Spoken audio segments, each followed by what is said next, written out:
Bun అడవి దారిలో ఎక్కడికో తిరగడానికి వెళ్తున్నాడు. అప్పుడే భారీ వర్షం కురవడం మొదలైంది. స్కూటర్ నడుపుతూ నడుపుతూ రాత్రి అయిపోయింది.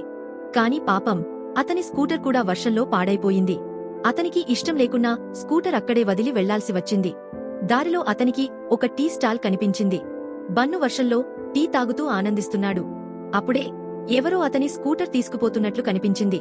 అది అడవిలోని కచ్చా రోడ్డుపై పరుగెత్తుతూ వెళ్తుంది. బన్ను కోపంతో పరుగెత్తుతూ దాన్ని పట్టుకోవడానికి ప్రయత్నిస్తాడు. అప్పుడే బన్ను ముందు ఒక విచిత్రమైన నవ్వుతో ఒక వ్యక్తి నిలబడి ఉన్నాడు. బన్ను కూడా ఆగ కోపంగా అతన్ని చూస్తాడు. అప్పుడే అతను హఠాత్తుగా భయంకరమైన భూతంగా మారుతాడు మరియు బన్ను మీద దాడి చేయడానికి ముందుకు వస్తాడు. బన్ను తన ప్రాణం పణంగా పెట్టి అక్కడ నుంచి పరుగెత్తుతాడు. ఇప్పుడు మీరు లైక్ మరియు సబ్స్క్రైబ్ చేయడం ద్వారా బన్నుకు సహాయం చేయవచ్చు. అప్పుడు బన్ను తన స్కూటర్ తీసుకుని పూర్తి స్పీడ్లో పరుగెత్తుతూ భూతాన్ని కొట్టాడు మరియు భూతం మోయ్ మోయ్ అని అరుస్తుంది.